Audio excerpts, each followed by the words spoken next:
Oh, hello. This is a bowl of ice soup. It's all I can afford right now.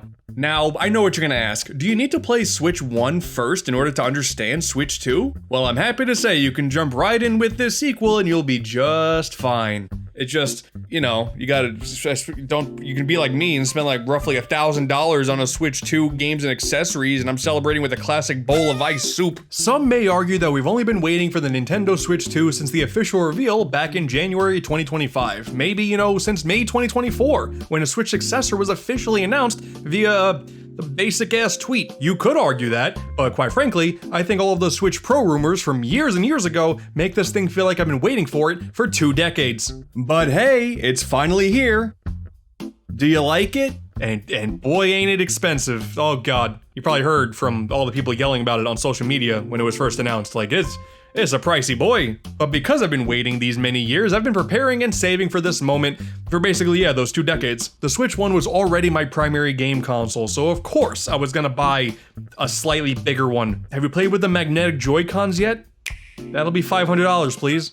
I bought my Switch 2 at launch to future-proof myself. I already know I'm gonna be putting in hours upon hours into this big old hunk of plastic, and my OLED is already sitting in a nice closet next to my Wii U. It's gonna be covered in dust in no time, I promise you. But I didn't buy just this hunk of plastic, I bought some other hunks of plastic as well. Bought a Pro controller, I bought a bunch of games. I even bought the stupid Zelda amiibo. You don't have to do that, I did a little bit too much. So yeah, I did spend a lot of money just so I can say that I played a Switch 2 in June of 2025, and that's about it. And I am now making this video to compensate for all of those lost costs. Let's get to it, shall we? But first, it's ad read time. The best just got better and also much bigger, 15% larger to be exact, with the brand new Viture Luma Pro XR glasses. Let's be serious now, it's a Switch 2 video. If you're looking to buy more stuff for your brand new console, the Luma Pro is the world's first XR experience for Switch 2. This technology is honestly so freaking cool. You just plug the Switch 2 into this power bank with the included cable, connect this other cable from the bank to the glasses, and then boom, a portable XR immersive experience right out of the box. Adjustable nose guards, brightness levels, color modes, you get your own personalized experience, and honestly, Switch 2 games look beautiful with this. I'm told the display is 50% sharper than their previous Pro model, and after putting in some time with it, I believe it looks really good. But this isn't exclusive to just Switch 2, any USB-C device with display output would work as well, which is just really cool. Viture even partnered up with 8BitDo to create a super comfortable mobile controller for Android users. I mean, I only have an iPhone, so I'm just kind of holding this, but I mean, it feels really good. I love 8BitDo, their stuff is great, so if you have an Android, perfect. Combine that with the Viture GamePal app to find supported games, and wow, it just kind of feels like they thought of everything here. Having a 4K-like display wherever I go is pretty mind-blowing tech to me, especially now that the Switch 2 just works right out of the box with it. It's really nice. I think when I go traveling, I might bring this with me. To get your own pair of glasses and get 10% off everything on the website, head on over to luma.viture.com/AntDude and use the code AntDude at checkout. Trust me, I think you'll be blown away as well. Thanks to Viture for sponsoring today's video, and now, it's the video games you want to see, right? Let's get to it.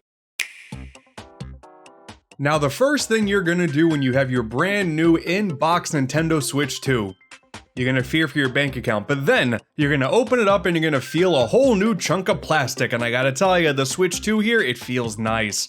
Oh, it feels really good. On the surface, yeah, it does just seem like a slightly bigger Nintendo Switch, but it just feels so much more premium now. The plastic that they use feels nicer on the hands. The Joy-Cons, oh my god, the Joy-Cons are so good. Not only are they bigger and therefore just feel better in the hands, but they're also magnetic now, so they snap into the console instead of sliding in, and it feels so much better. And when it's all connected, my god, it actually feels like one unit. It's like the Nintendo 64 analog stick of that generation. There's no doubt that every single Switch unit that has Joy-Cons on it, it's gonna feel slightly wobbly. That's just what happens when you put 5 minutes of time into this thing. Hell, half the reason why a Switch Lite is such a compelling purchase is because it feels like one toy, and I am so happy that the base Nintendo Switch 2 here feels the same way. The kickstand may fool you, but it's way more durable. There's a USB-C charger on top now, so you can actually just plug it in and play it on a table like a normal person. comparison. Like the bottom one is mostly there so you can dock it in to the dock, and that's all fine and dandy. You can plug in a USB-C charger in both ports whenever you want, and maybe you'll have a preference here or there. You know, if someone asks you if you're a top or bottom, I'm pretty sure this is what they're talking about. And even the cartridge slot is nicer by having the indent on the back of the system instead of the top, and the mechanism it uses to open up, that feels nicer too. Everything about this just feels so much better. But I really think the Joy-Cons are the star of the show here. Not only is the base form factor bigger, the SL and SR buttons are also bigger. So if you're somehow playing a game of Mario Kart with just a single Joy-Con, the chances of you developing early stage arthritis are drastically reduced. The HD rumble is still there, the gyroscope is still there, and it's better than they were before, that's nice. But my favorite feature of these new Joy-Cons is the inclusion of mouse mode. You just pop that bad boy 90 degrees and then boom, you're a PC gamer running a brand new game at medium to medium high settings. For me, it's not even that it's there that makes it cool, and I'm very excited to see what games do in the future with it, but the fact that it works as seamlessly as it does. You pop in a game like Welcome to or Cyberpunk and then you just go 90 degrees and then boom, you're in. Oh, you want to change it? Okay, just put the controller back. That's how Metro Prime 4 is going to use it. That's so cool. This is really giving me big Wii motion control vibes, you know? Like the Wii U gamepad, they really tried to capture that appeal of having a brand new gimmick that's going to bring a whole lot of new games to life, and that never really happened. But here, I can see so much happening with this in the future. Like there's this game coming out called Mousework. It's just a mouse-based minigame collection. I'm there day one. This is already a better gimmick than the stupid IR camera was on the Joy-Con ones anyway. I mean, that does mean that, like, if you really care, any hardcore 1-2 Switch and night vision players, unless you connect a Joy-Con 1 to a Switch 2, they simply will not work as expected. I know, Nintendo spitting in the face of game preservation. And the same goes for Nintendo Labo fans. So many of those cardboard creations were built with the Joy-Cons and the Switch 1 in mind, and now that everything is just bigger, it's not gonna work. Did you buy a brand new console hoping to play Breath of the Wild Switch 2 edition in VR mode? Why are you like this? In all seriousness though, the biggest losses by the lack of IR camera now are Ring Fit Adventure, which will probably get a sequel, and WarioWare Move It. Most of the game, totally fine, but there are a few micro games that actually use the camera, and that's gonna put it on this weird compatibility list for years to come unless they patch them out. That's a shame. This game was sent out to die. That's a shame. This is a really good game. The actual dock itself is bigger. There's a fan inside of it that thankfully is super quiet. Have not heard that thing run once. And similar to the console, it's a bit sturdier, but it's just as simple to set up. The thing I really want to talk about now is the new Pro Controller. Easy early contender for greatest video game controller of all time. The Switch 1 Pro Controller is so good. It felt so good in the hands. I love where the analog sticks are. I love where the buttons are. There were a few issues for sure, like the D-pad wasn't all that great, and I was like, kind of about it. It was my primary controller for years, and I didn't think it can get much better, but turns out they can. The material feels a lot nicer in the hands to me. The analog sticks are much quieter. The quietest joysticks I think I've ever had for a single controller ever. The D-pad feels so much better. I can already play 2D games brilliantly with this in a way that I simply couldn't on the original controller, and we have the inclusion of two brand new buttons on the back, GL and GR. Simply put, you can reprogram these buttons to any other existing button by just holding the home button, and there you go, you can do it right then and there. I know there's other controllers that have programmable buttons as a main selling point, I get that, but for the base Pro Controller of this console to include this feature, it's so good. Doing something as simple as programming the look behind you button on Mario Kart World, or having them be the run and jump buttons when you're playing Breath of the Wild, it feels so good, and the fact that it saves for every single game instead of on a console-wide basis, it's so nice and seamless. I love it. I love this controller so much. It's also very expensive, but damn it, it's really good, guys. I like it. I need more colors, though. Do more colors, Nintendo. You see, that's the problem. It's very expensive, and then I ask to buy more things. There's no right solution for me. The other accessories, though, that's where things get a bit fuzzy. The extra dock, because it has some more stuff in it, is very expensive. The camera has niche uses so far, but I'm hopeful for more things in the future, like Mario Party Jamboree. There has to be a whole lot more games to make it really feel like this alone is a worthwhile purchase, considering you can use any other USB camera instead of that one. Of course, you got a lineup of steering wheels, carrying cases, SD cards. You got to get the express cards now. You want to use a normal SD card? No, you need an express one, and they're more pricey. That's awesome. But the carrying case that I settled with is by a company called Day Up. They had a different name in years prior because I already have a Nintendo Switch 1 case from them, and it was by a different company, but Amazon said I already own that case, but whatever, now it's the same exact case, but a little bit bigger. And now I can carry my, God, far too many games with me at any given time, because you know me, you never know when I can pull out Puyo Puyo Tetris 2 on a regular basis. Thankfully, obviously, most of these things are optional. Because the Joy-Cons are so much better, I don't even necessarily say you need a Pro Controller on day one. By all means, wait for the color or pattern that you want. Even an SD card, of course at some point you may want additional storage, but the base unit already includes 256 gigabytes, and Nintendo, always being the masters at compressing their own games, if you're playing most of Nintendo games on this console, you're gonna have no problems whatsoever. It's gonna be all the crazy third parties that don't know how to compress their games. That's gonna be the issue. Now, of course, it's not perfect. I do love this thing, but there are some issues I have. Like I think the virtual game card thing that they introduced is just infinitely worse than the basic game sharing that we had before. The battery life is not super great. When you're playing Switch 2 games like Mario Kart for just a few hours, that battery drains pretty quickly. Then there's the C button that they added to the Pro Controller and the Joy-Con, and unless you have an NSO subscription to take advantage of game chat, that's just a useless button. Doesn't really mean a whole lot, and that's just kind of annoying. None of those things really bother me to ruin the experience. Like, I'm sorry if you think me really being excited about the Switch 2 is a thing because it's cool to hate on the brand new console. That's not going to be me. None of those things really mattered to me. I'm sorry. I love this thing. I do want it to be better, but I don't care about virtual game cards. I just don't care. I'm sorry. But fine, what you really want to see are the games, right? Okay, well first off, we gotta boot this bad boy up. Load up on everything you want to make the initial boot process as magical as you possibly can. It's time to start a Switch to Switch 2 transfer. God, I miss the transfer Pikmin so much. Ooh, look at that. Actually a little bit of flair for this first time boot. That's it, that's the only time that like fanciness happens. So if you wanted personality in your console user interface, if you blinked, you missed it. Sorry to tell you. And there's still no themes, ain't that crazy? The Nintendo Switch library is gigantic. There are thousands and thousands of games, and like 3/4 of them are probably AI garbage from the eShop, but no doubt, your backlog is still huge. You got plenty of games to catch up on, and that's all fine and dandy, but you want a brand new game to play on your new device, right? Well, thankfully, Nintendo came out with one of the heaviest hitters you could ever think of. A game of this magnitude makes so much sense to drop on a brand new console. Nintendo Switch 2 Welcome Tour. Here you go, everybody!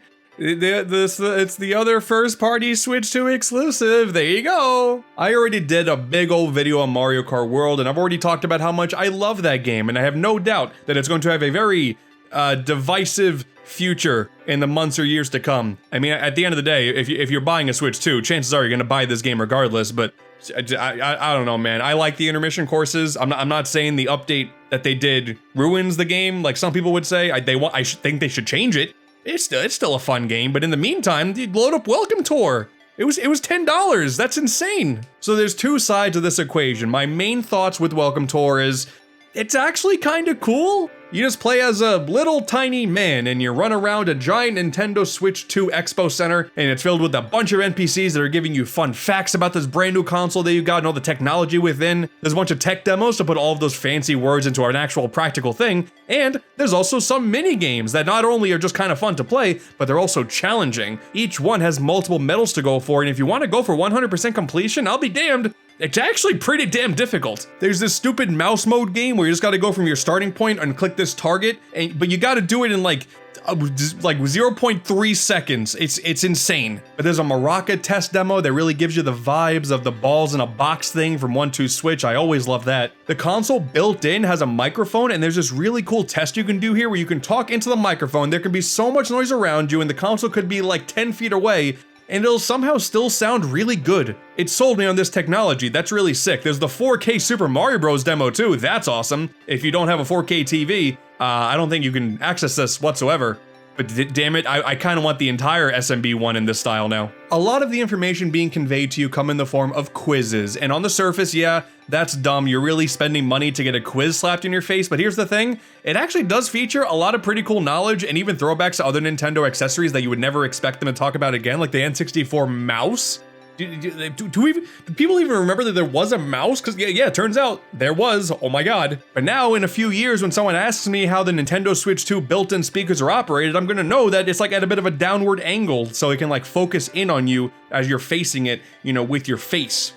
The Nintendo Switch 2 Welcome Tour taught me that, thank you. This is a complicated situation because Astrobot really ruined the perception of what a pack-in game should be. for all time. Sony and Team Asobi made a game that was so big for a pack-in title they really didn't need to go that hard, and anything going forward ever that doesn't feel like its own micro game being packed in with an expensive console is gonna feel like a waste of money. When in reality, I could see the argument that there is enough fun content in here to justify the $10. It shouldn't. I mean, it shouldn't cost money. Let's put it like this. Nintendo Switch 2 Welcome Tour feels worth the money the same way Astro Bot could have been worth the money if they were as greedy as Nintendo was in this situation. And I feel like there are a lot of people who are like afraid to say as much. There's some really fun stuff here. And if you're trying to do a full completionist run of Welcome Tour and you think it's gonna be a spring breeze, nuh-uh. Some of these feel like going through the hardest difficulty option of like a Kirby boss rush mode where like on the surface, okay, it can't be that bad, and then you're crying. Like, it's tough. This is a kind of tough game.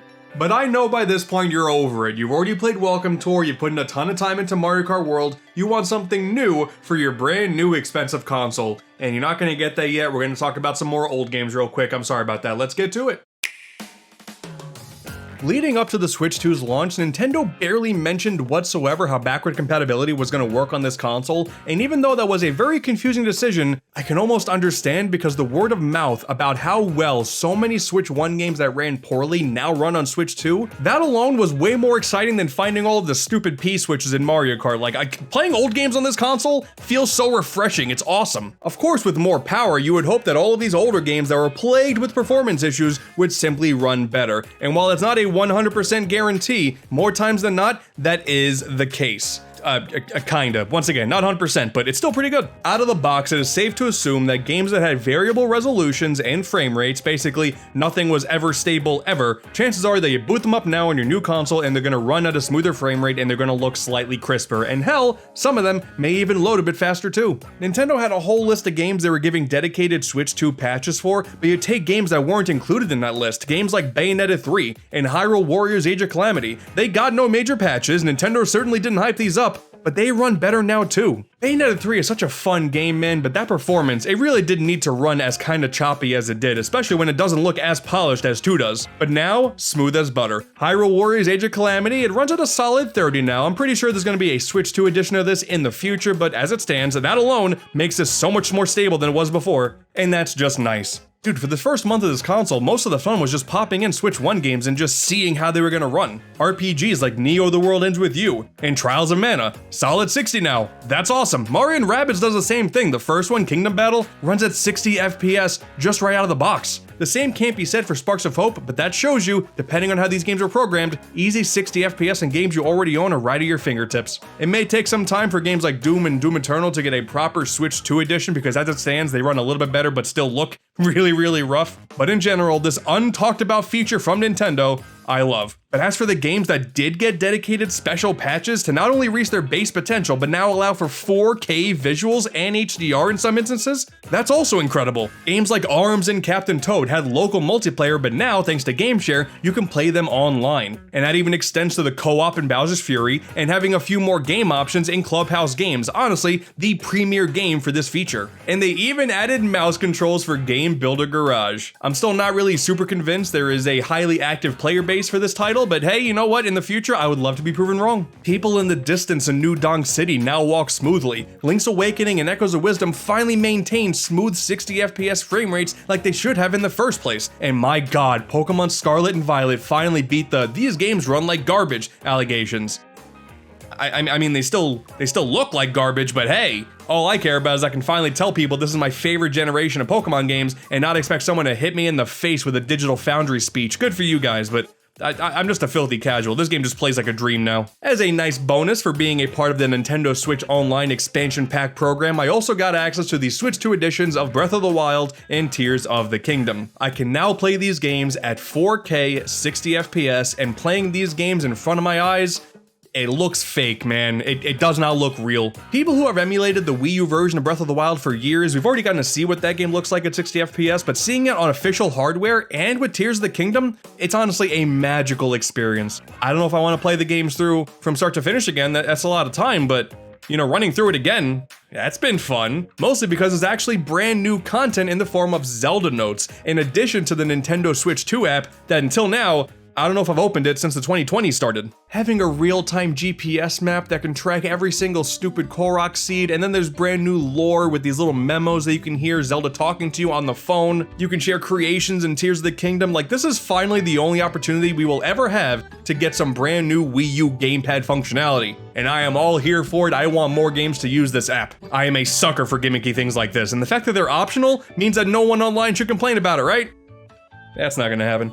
Now, as far as the brand new Zelda amiibo are concerned, they get you a new paraglider pattern in Tears of the Kingdom. And that's it. $30 each. Don't be like me. What have I become? But the whole concept of Switch 2 editions are fascinating. It's different than Switch 1 games getting dedicated Switch 2 patches because now they can sell them at retail for full price. If they have the original, it only costs about $10 or $20 to get these patches, and while you would kinda hope that the base features like 4K 60 would be free for every single game, the additional caveat on top of that is you're gonna get new content as well. Super Mario Party Jamboree Switch 2 edition. You got a couple of mouse mode and camera-based minigames. Fine. Kirby and the Forgotten Land plus Star-Crossed World. Not only do you have 60 FPS now, but there's brand new levels and a brand new mouthful mode shown off in the trailer. Of course I'm gonna play it. Not like I wasn't gonna play it anyway, but at least I got new stuff coming with it. And if you do buy the dedicated Switch 2 editions at retail, what's interesting is those cartridges will still work in a Switch 1. They'll obviously just run the Switch 1 version. Popping it into a Switch 2 will simply just access the upgrade pack they can otherwise buy separately on the eShop. And it's interesting, when this was first revealed in the big Nintendo Direct, I was kinda confused, but realistically, it kinda reminds me of the black Game Boy cartridges from back in the day. A dedicated Game Boy game that if you popped it into a Game Boy Color, it would get a dedicated color palette. Not one of the base, here's a bunch of colors things that you can do in normal Game Boy games that were in the gray cartridges. Welcome back, Wario Land 2 and Game & Watch Gallery 2, your legacy lives on here. Now I know these are all quote-unquote old games, and I shouldn't really wish for more old games to get special treatments that cost money, and I also acknowledge that this is not something that PS5 players really got to experience with PS4 games, because Sony is upgrading a lot of those games to PS5, and they do run a little bit better, but the PS4, for all intents and purposes, didn't really have a bunch of games that were plagued with performance issues. You just had to deal with playing a game like Resident Evil 2, and then the fans on the console are going to start spinning at the speed of light. I am all in favor in giving really good games the opportunity to run at their peak performance. And for some of these instances, getting brand new content on top of that is just a sweet bonus. It's not like Forgotten Land and Mario Party Jamboree were starved for content. They were fully fledged games that were jam-packed with content, and now we're getting more of that? Of course I want it for free, but I'll take what I can get. It's gonna take all year for me to finish Breath of the Wild again anyway. It could be that I'm just not as bitter about basic re-releases anymore, but like, if you're a PlayStation guy and you were really excited about The Last of Us Part 1 on PS5, you bought it, you loved it, great. Don't be then salty at me for being excited about playing Breath of the Wild again on my brand new console because it can run at 60 FPS. Like, we can just enjoy games here. They're all good games. We can just enjoy them and not make a thing out of it. Games are cool. Besides, if you're a Sony fan, I think your negative energy is best spent elsewhere, like complaining about the lack of Little Big Planet in the mid-2020s. Like, yeah, we got Sackboy, but the LBP servers are still dead, and that's insane. If I were like deeper into PlayStation, I would be furious, and you should be too. Oh, hey, look at that, more old games. Another addition as part of the Nintendo Switch Online expansion pack is the GameCube Nintendo Classics app. Like all the other consoles before it, they will now start to slowly drip feed really big GameCube games and maybe some really mediocre ones over the months and years to come. The Legend of Zelda: The Wind Waker, Soul Calibur 2, F-Zero GX, the first new game they dropped was Super Mario Strikers. Multiplayer games have access to online play, so we finally have a good online Mario Strikers game on Switch. And if you care about features, thankfully, safe stating is here, works totally as expected, so no, you're never gonna get to beat me in Soul Calibur 2, I will make sure that never happens. And there's even a pretty solid CRT filter here. I don't really like playing with CRT filters, but I know some people do, and it's there. They even went and added it to the Nintendo 64 app as well. The emulation for that console is still incredibly not great. There's like weird sound delay that's really prominent in games like Paper Mario, I've noticed, and I really wish they would fix it by now, but it's been years and I have my doubts. Though now they did give us Rewind, so you're never gonna beat me in a game of Mario Kart 64 ever again, I'm telling you, that's just how it's gonna be. Finally, praise Nintendo, we can play F-Zero GX and Burger Time Deluxe on the same hardware. That's awesome. And one of these games is dramatically better than the other one, and I'm gonna leave it to you to assume which one I'm talking about. To me, front-loading a majority of the brand new console's hype with a bunch of old games, I'm totally fine with it. Realistically, there's a pretty big stacked lineup of first-party exclusives that are going to be coming months and years down the line. If Nintendo is indeed staggering these releases to ensure that even 2026 is a fantastic year, I much prefer that, and then occupying the time with giving us reasons to play old games once again. I think that's going to be preferable. Like, listen, the Switch 1 has a fantastic library, but let's not pretend like the second year of that console, outside of Smash, wasn't incredibly barren, and I don't want to go through that again. I guess if you want to be a traditionalist, then yes, in a traditional console launch sense, the launch lineup is incredibly weak, and I guess that is kind of disappointing. But quite frankly, I'm going to be catching up on Switch 1 games until the day I die. I'm just glad they still work and they work better than ever. But hey, I still got some more money to spend. Let's fill up the Switch 2 void with some big third-party releases. Damn it, I hope you like Keanu Reeves. He's my favorite new Nintendo character. Dude, I feel like such a badass now. It comes with stickers. Alright, look, I've been in the YouTube game for long enough. You take one look at me and you would maybe think that a game like Cyberpunk 2077 wouldn't be my cup of tea. You mean to tell me all those Kirby videos I did would make you think that way? That's crazy. Admittedly, part of me was mostly interested in Cyberpunk 2077 for Nintendo Switch 2 because of what it represents. With the jump to a new console that's way more powerful, you got a full-blown AAA open-world game on this brand new console day one. Yeah, I'm interested to put it through its paces. But also, I do actually really like the cyberpunk aesthetic. Blade Runner is obviously iconic. I really dig the Ghost Runner games. Those have a very similar vibe, of course. There's the Cyber World from Deltarune Chapter 2. Does that count? Spampton? The Switch 2 launch did feature a few premier big third-party games making the jump. We had Hitman, we had Kunitsugami, Street Fighter 6, Yakuza 0, but I went with Cyberpunk 2077 because it's a full game on a cartridge, and that's nice. I don't despise the game key card thing, much like a lot of other people do, but we'll get to that. There's a few more sections in this video. But yeah, you simply pop the cartridge in and then the entire world of Night City is at your fingertips. The most I knew about this game going into it was that when it first launched, it was done so in a pretty weak state. There were glitches all over the place. The game released on PS4 and Xbox One, and that weaker hardware really compromised the overall vision of what CD Projekt Red wanted to do. But a few years have passed, people have sworn that this game is really good now, especially with the DLC. And you know what? The animated series, Cyberpunk Edge Runners, that's badass, so I'm ready to dive in. I don't know if you're expecting some kind of big technical analysis about this game on Switch 2 compared to every other console, but as far as I'm concerned, this runs totally fine. If you want a sharper resolution with a better frame rate, then yeah, you've already played the game on PS5, Xbox Series X, PC, whatever. Here, I get to play it with gyro controls, and I have the option to turn a Joy-Con 90 degrees and play it in mouse mode. Having those options in a fully functional story-based AAA title, to me that's a big deal for the Switch 2 going forward. Hit me with the Keanu Reeves amiibo. It's probably like $50, but you know what? It'd be pretty cool. Considering how many people are gonna call me a Nintendo shill after this video, I'm gonna go the corpo route. That makes the most sense to me. Ooh, and the full-on character creator. Okay. I'm just gonna randomize and hope for the best. Yep, there we go.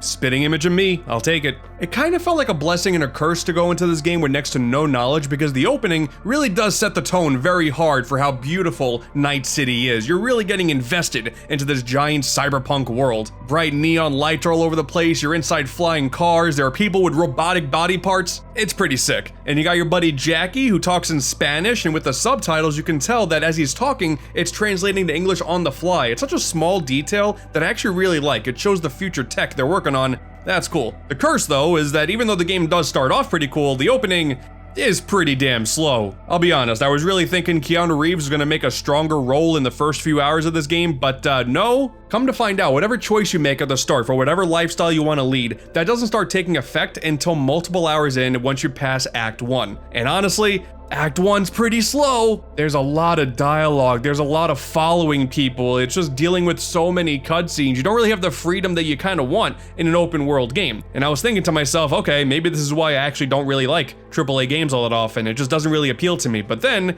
Act 1 finishes up, and come to find out, when Johnny Silverhand, aka Keanu Reeves, finally enters the fray, he's actually a full-blown terrorist and rock star, and he's been implanted into your head via a biochip. So now he's just kind of haunting you as you're trying to go about your business.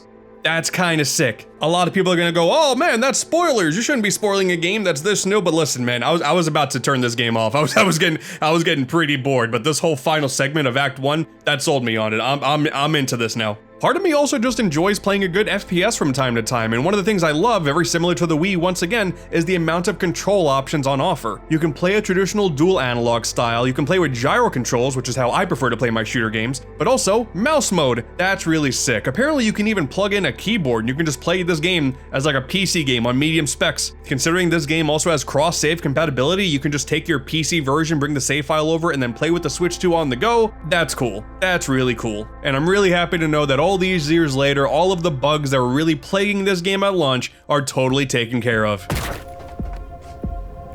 Dude, the future is scary. I feel like the best thing I can say about playing this game on Switch 2 is that after a while, it barely even registers to me that I'm actually playing on a Switch. After years of never expecting a game of this magnitude to run even remotely well on Nintendo hardware, it's so nice that I can just pop this in and it works. Yeah, it's not 60 FPS, it's not full 4K, but when I'm in the heat of the action, I'm guns blazing, I'm handling my buddy Jackie Wells, I can't wait to see what we're going to be going through throughout the rest of the game. Jackie Wells is going to have such a good ending arc, I can't wait to see it. Not only am I enjoying this game for what it is, but it makes me very excited for third-party games going forward. Yeah, we got a few more years of games not being anywhere near as par as the other consoles out there, and you're gonna see a bunch of people complaining about it, but hey, if I can take a game like this that runs more than fine and take it on the go with me, that's a win in my book. There is a lot to Cyberpunk 2077, not even including the Phantom Liberty DLC. There's about 30 plus, maybe way more than that, hours of gameplay just to see the credits, so this is just early-ish impressions of like the first 6-7 hours of the game. Maybe I'll come back to it, I don't know, maybe I'll talk about it on AntDude Plus or something, but really a great start for third-party games on the Switch too.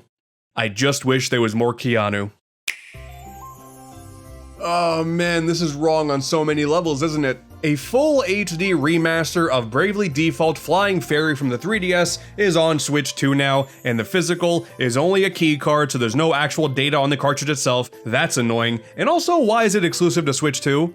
That's a weird thing. It looks nice for sure, but you couldn't get this to run on a Switch 1, you just had to make it exclusive just for the sake of it? The reason for this is that there are 2 minigames now hidden in an extra menu that take advantage of the Joy-Con's mouse mode. There's Luxenshire Rhythm Catch, which is a rhythm game, and hey, for a soundtrack as good as Bravely Default, I'm not gonna complain about a rhythm side game, this is actually really fun. And then there's also Ring-a-Bell's Panic Cruise. This is crazy. Both these minigames use 2 Joy-Cons at once, and for the rhythm game portion, okay, it takes your mind to wrap around 2 hands working for a rhythm game on console, that's cool, but this, oh my god, you're just trying to navigate from point A to point B in almost a straight line, and everyone's yelling at you to do something different. You gotta handle this lever, you gotta push this button, you gotta spin this wheel, oh my god, we're gonna crash otherwise. It honestly really gives affordable space adventures from the Wii U vibes. This sort of game that's so overly complex, but when you really lock into it, it feels so intuitive and great, and it's just, you know, this is single player as opposed to the 3-player multiplayer of the Wii U game, but hey, I'm enjoying this. But these things really have no relevance to the main game. They could have released Bravely Default on Switch 1 without the minigames, and if it's anything like Tamagotchi Plaza, which is the same game on Switch 1, but hey, on Switch 2 there's mouse mode minigames, I would have bought the Switch 2 version regardless, I'm just saying. This is a kind of a weird release.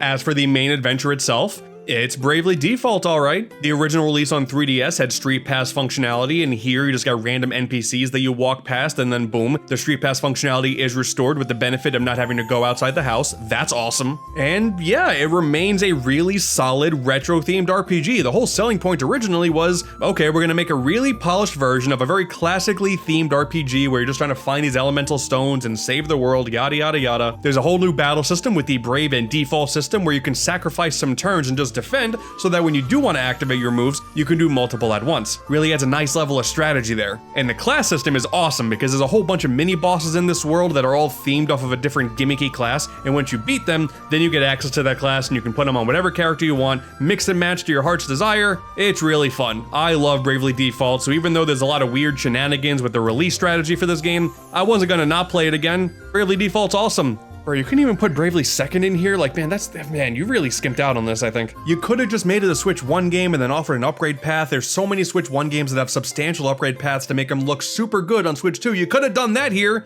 No? You just had to be weird about it? Well, at least it's better than, like, Split fiction, I guess. That was just a code in a box. Doing that in 2025 is disgusting. And I don't know if I'm more offended about that than a game like Sonic X Shadow Generations, which did come out on Switch 1, and there's zero upgrade path. You gotta buy it again on Switch 2 if you want to access it. For those consoles, gonna be a weird time to collect. I'm not sure whether or not I like this first game more than Bravely Default 2, which released on Switch years ago. Both are really good, so quite frankly, if you have a Switch 2 and you want a classic RPG to play, this is your one and only option for the foreseeable future. And if you haven't played it before, yeah, definitely worth a go. Or you can just keep yelling at Square Enix to stop releasing game key cards. I mean, that'd be kind of nice too. This game really doesn't deserve that. Like it's only a few gigabytes. You really have to skimp out on this? Okay, it's weird. Game key cards is a weird thing.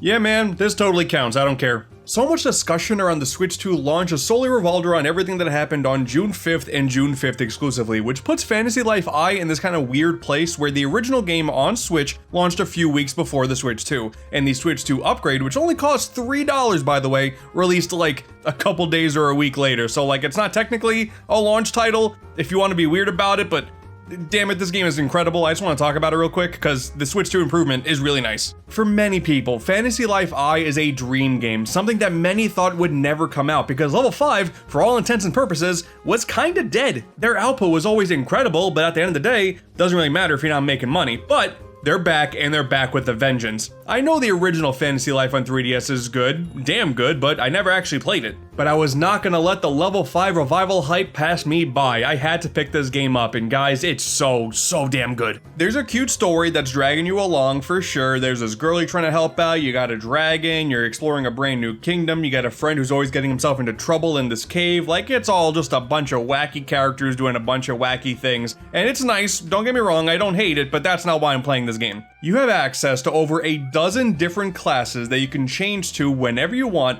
and while some of them are combat focused and of course level up as you're doing battles, you also got fishing, you also got gem mining, you also got tree cutting, you also got planting, and every single one of them has its own line of experience and levels up at a different rate and has its own skill tree with each unlockable providing different benefits for each different class, and just by focusing on that element alone is addicting as all hell. And then you throw in all of the other quests you can do because there are side quests for different NPCs. You got daily quests, giving you a reason to pop the game on for like an hour or two every single day. And while the game did honestly look and run fine enough on the Switch, I saw some people saying it was unplayable, that was way overblown. You can't deny, the Switch 2 update did wonders for this. It's so much crisper, it runs at a smooth 60 FPS, and you can play the game online with others, and of course, that runs better as well. Fantasy Life I perfectly combines these sort of action RPG mechanics with a bunch of cozy life sim elements, and the results are just this super compelling ride. And dude, I forgot there's even like a town building aspect. Like there's a whole separate layer to the game where you can talk to this robot and then he can build a town for you, and like God, there's just so much. There's so much to this game. I feel like it's kind of rare when a game feels like the developer put every little fiber of their being into their project, and this is one of those games. And I mean, it makes sense. Level 5 came back and they want to make sure that revival actually hits, you know? They didn't want to put out some random dud. I know every time a moderately good game comes out, a lot of people will go, oh, it's a Game of the Year contender, but honestly, this time, it's actually warranted.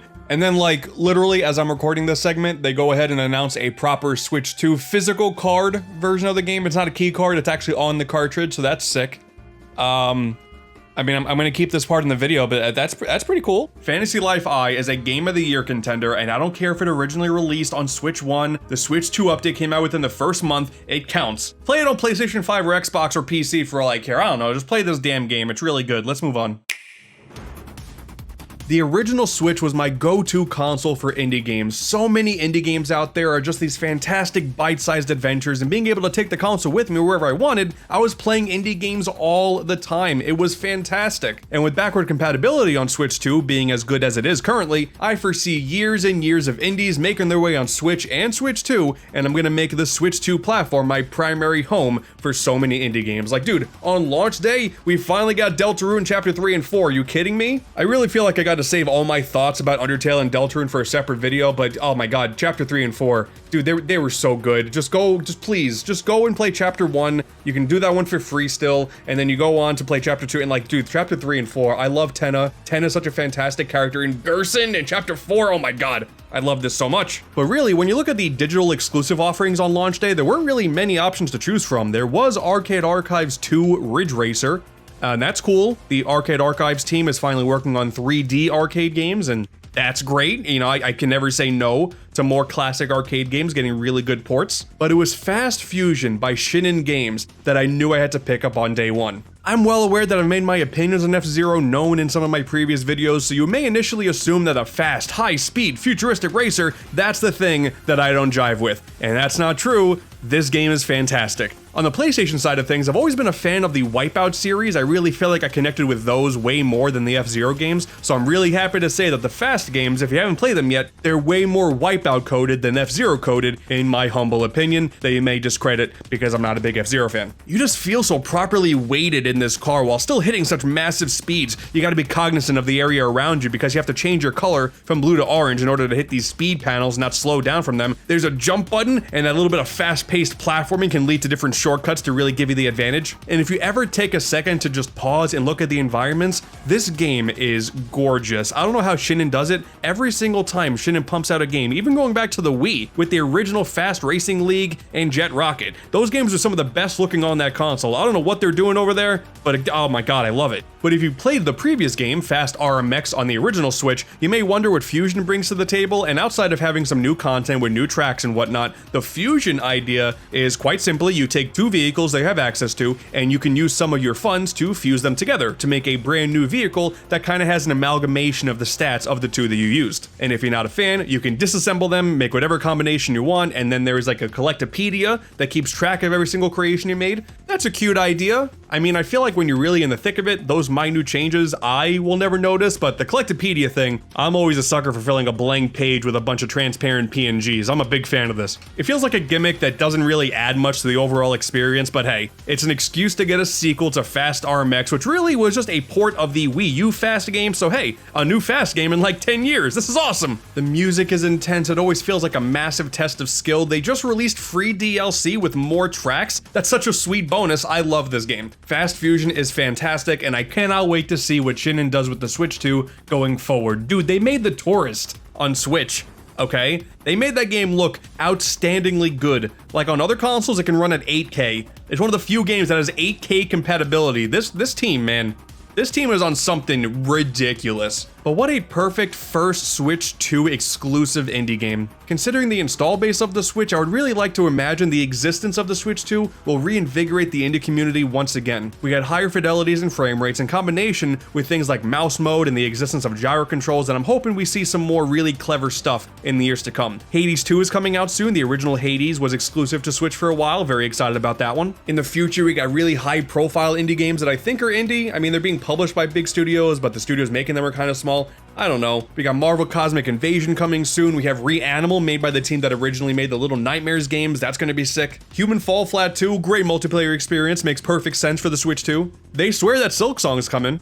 I don't buy it, but they said it's gonna. And I'm sure many more indie games that are gonna be flying under a ton of people's radars are gonna be in the recent releases and coming soons on the eShop for months and years to come. Remember, Mousework is coming. A lot more gimmicky things like that. Very exciting time as far as I'm concerned. Oh yeah, you remember Survival Kids? That was like this weird thing that happened in the Switch 2 Direct. Like, it looks like a kind of okay game, but it's by Konami, and it's a franchise throwback to an original Game Boy game. And it's also the game that froze on the Switch 2 Direct, so like, it really led to no one having a good time, but it's a franchise throwback. Dude, Konami, you guys are marketing this game terribly. That actually could have been cool, but now it's just gonna be a meme for all time. Fantastic. Good job, guys. It should be more than clear by now, but I have loved my first month with the Switch 2, and it won't be too long until that very high price tag will be justified, at least in my opinion. It is a fairly high price point, but like, dude, in the next few months we have Donkey Kong Bonanza, Metroid Prime 4 Beyond, Pokemon Legends ZA, Kirby Air Riders, Dragon Drive, Age of Imprisonment, Splatoon Raiders. A lot of you guys are gonna go, wait a minute, you really included Dragon Drive in that conversation? I mean, it's coming out. That's objectively true. And then you got third parties that are either going to be Switch 2 exclusive or Switch 1 games with Switch 2 editions. Shadow Labyrinth, Dragon Quest 1 and 2 HD, Elden Ring, Duskbloods, Professor Layton and the New World of Steam, Sonic Racing, Crossworld. Yes, many of these third-party games are on other consoles. A lot of people will always argue that a Nintendo console you buy exclusively for Nintendo games, and hey, if you're content with just a PS5 and a PC, by all means, I am so happy for you. But we are back to the original selling point of the original Switch, a simple and straightforward way to take these games on the go, now with less performance issues than ever before, and it's a product that's actually sold at retail versus the realistically comparatively niche Steam Deck. That's a tough pill that many people have to swallow. A lot of people are going, oh man, I can't wait to emulate my Switch 2 games. Like, have at it, bro. I'm gonna be playing Bonanza. You guys have fun. Hell, the Switch 2 is even getting a brand new Madden game, dude. Nintendo hasn't had a Madden game since NFL 13 on Wii U.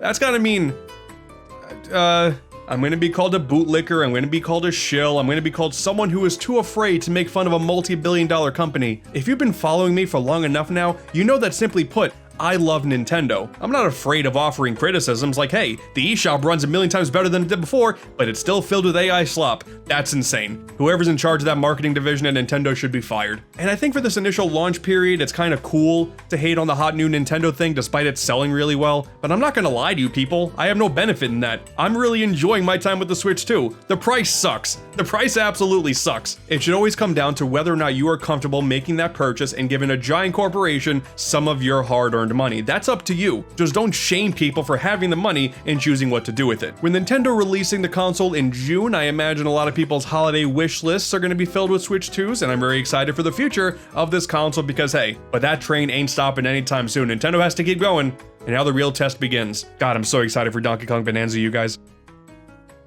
And yeah, I haven't forgotten yet. Put Funky Kong in Mario Kart World, damn it. You cowards.